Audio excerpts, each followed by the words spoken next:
دیکھیے یہ ساری چیزیں وہ ہیں کہ جن کا تذکرہ ایک لفظ سے کیا جاتا ہے، یہ چونکہ متعلق ہے اور عملی معاملہ ہے، آج کی حدیث کے حوالے سے بھی اس میں یہ چیز آ جائے گی۔ ان کو کہا جاتا ہے آکلٹ سائنسز۔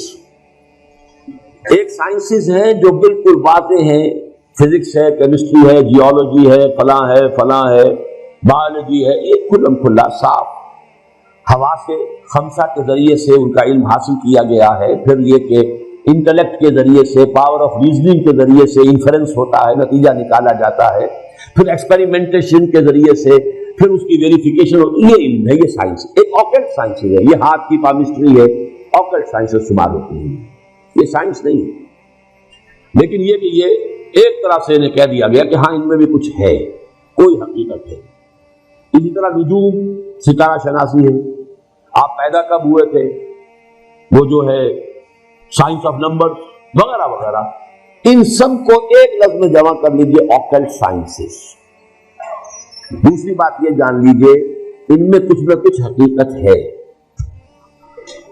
اس لیے کہ اس کائنات کی جو تخلیق ہے جو اللہ نے کی ہے، یہ چیزیں آپس میں بڑی مربوط ہیں۔ آخر کوئی وجہ ہے کہ میرے انگوٹھے کا نشان کچھ اور ہے، آپ کا کچھ اور ہے، تو ایک نہیں، اور پھر یہ وہ بدل بھی جاتے ہیں۔ کیریکٹر کی ٹرانسفارمیشن اگر ہوتی ہے ذرا تو یہ لکیریں بدلتی ہیں، تو یہ کوئی انڈیکس ہے۔ لیکن ان چیزوں کی طرف توجہ کرنے سے محمد الرسول اللہ صلی اللہ علیہ وسلم نے روک، میرے لیے اور آپ کے لیے عملی اعتبار سے حضور کا فرمان۔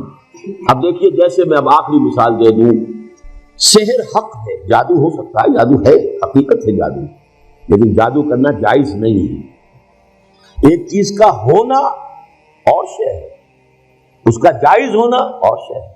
شراب ہے، اس میں سرور ہے، اس میں کوئی تھوڑا سا نفع بھی ہے، قرآن مجید خود کہتا ہے کہ اس میں کوئی اسم کا پہلو بھی ہے، نفع کا پہلو بھی ہے۔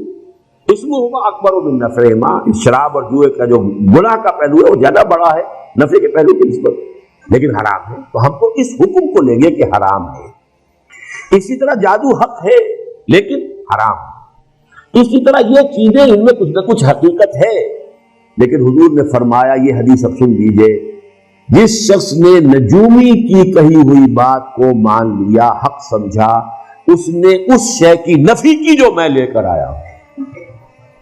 میں لے کر آیا ہوں قرآن، میں لے کر آیا ہوں ہدایت، میں لے کر آیا ہوں وہ احکام جو اللہ نے مجھے دیے ہیں تمہارے لیے، تم ان کے ان کو اپنا امام بناؤ، انہی کو سمجھو، انہی کو دل میں جگہ دو، انہی کو دماغ میں بٹھاؤ، باقی یہ اشیاء جو ہیں ان کی طرف توجہ نہ کرو۔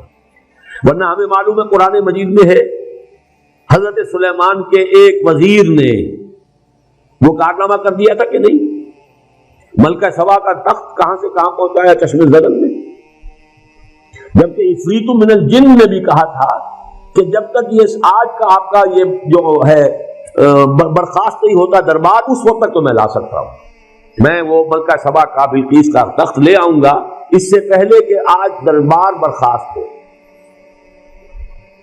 لیکن جو ایک صاحب کتاب کا علم کو تھا، کوئی علم، کون سا علم تھا وہ علم قرآن کا حدیث کا تو نہیں، کوئی اور علم تھا، لیکن اس نے کیا کیا، من قبل ان یرتد الیک، اس سے پہلے کہ آپ کی نگاہ جو ہے واپس آئے، میں لا دیتا ہوں، اور سامنے موجود تھا وہ۔ لیکن کیا یہ علم حضور نے ہمیں سکھایا؟ کیا صحابہ کو سکھایا؟ کیا ابو بکر کو یہ معجزے سکھائے؟ کیا حضرت عمر کو سکھائے؟ وہاں تو یہ کہا بھائی اللہ کی راہ میں جاؤ، جنگ کرو، محنتیں کرو، جد و جہد کرو، کوشش کرو، اسی عالم واقعات کے مطابق جد و جہد کر کے کام کرنا ہے، یہ چیزیں نہیں سکھائی۔ تو انہی کے کھاتے میں رکھ لیجئے ان تمام چیزوں کو کہ یہ چیزیں بالکل حقیقت سے خالی نہیں ہیں، ان کے اندر کچھ حقیقت ہے۔